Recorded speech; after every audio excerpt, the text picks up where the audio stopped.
Hello, and welcome to Math Matters. I'm Mrs. Smith. Today we're going to learn how we can use base 10 blocks to represent and solve multiplication problems with larger numbers, and how to communicate your thinking on paper. Here are some things you will need for today: a piece of paper and something to write with. I'll give you 30 seconds to go gather those materials.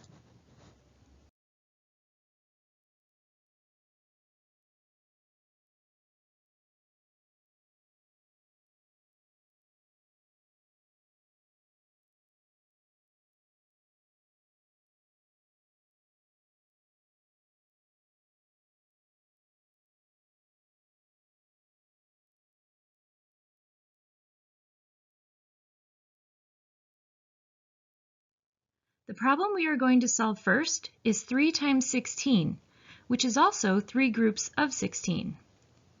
As mathematicians, we have discovered that in multiplication and addition, we can switch the order of the numbers, and it does not change the total amount we have. This is called the commutative property. You don't have to remember the name of this. It is the idea that's important to know.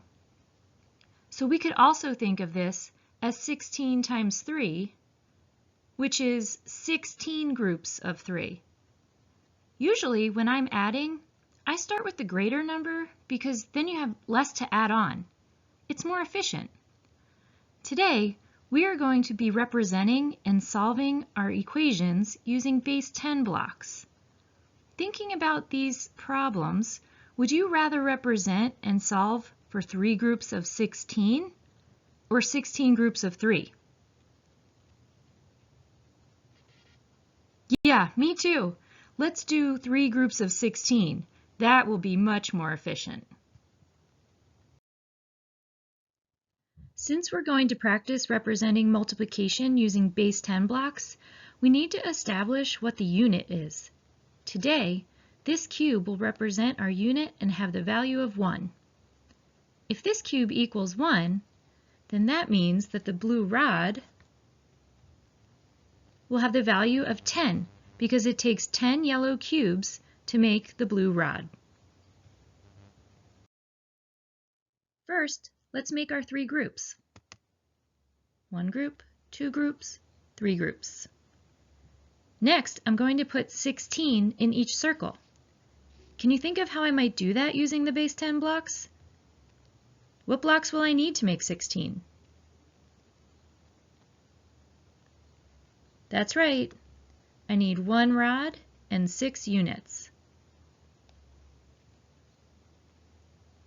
Now we need to figure out how much this is. What would you do to figure it out?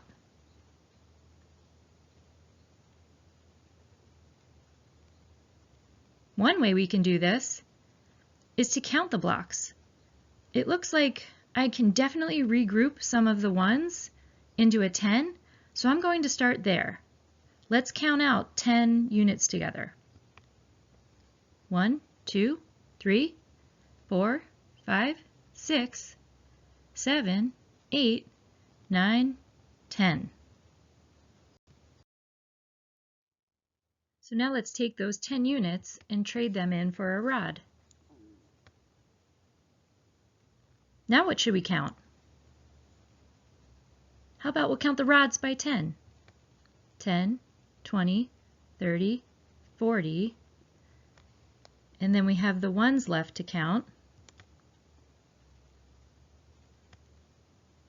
1, 2, 3, 4, 5, 6, 7, 8.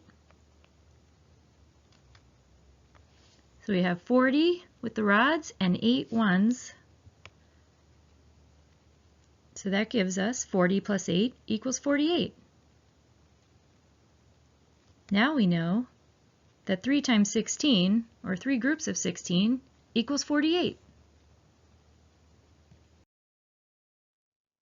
Counting the base 10 blocks is one way to find the total. What's another way we can figure it out? You might have thought about how this is related to repeated addition. We can see 3 groups of 16 So we can add 16 plus 16 plus 16 to get to 48.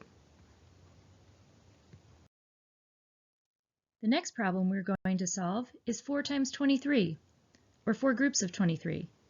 Take a moment to work this out by yourself before we go over it together.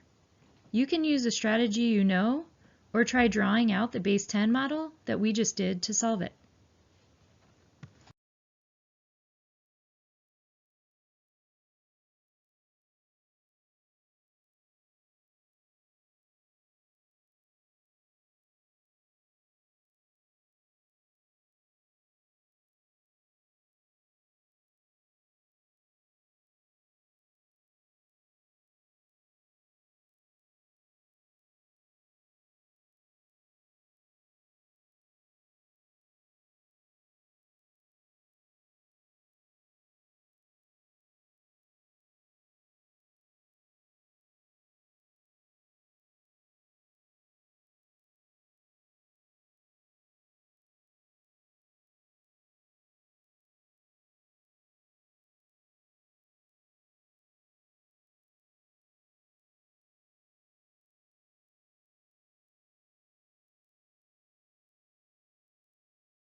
I'm going to start by making my 4 groups,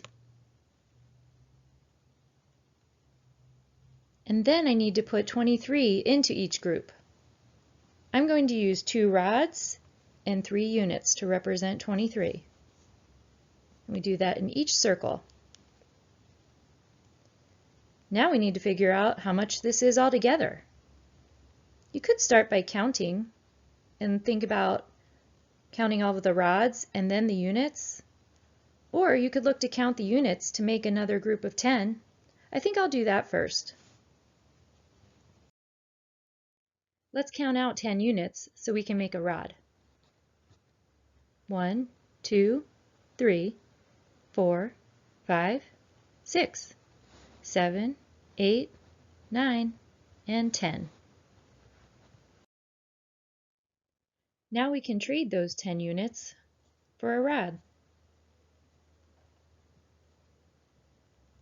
Let's see, what should we count next? So now let's count up our rods. 10, 20, 30, 40, 50, 60, 70, 80, and 90. And then we just have those 2 units left. So now we know that 90 plus 2 is 92, and that means that 4 times 23 equals 92. Today we explored how we can use base 10 blocks to represent and solve multiplication problems. Let's take a moment to reflect on what we learned about that. Either share your ideas with someone or write down your answer to these questions. Where are you in your thinking about multiplying larger numbers? And what other strategies are you thinking about using?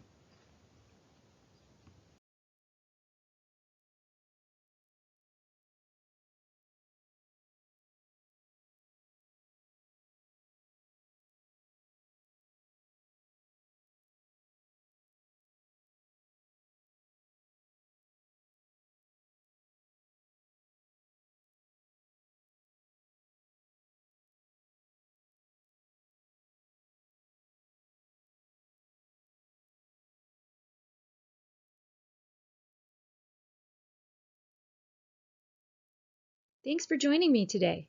I'm Mrs. Smith. I hope you have a mathematical day and keep on counting.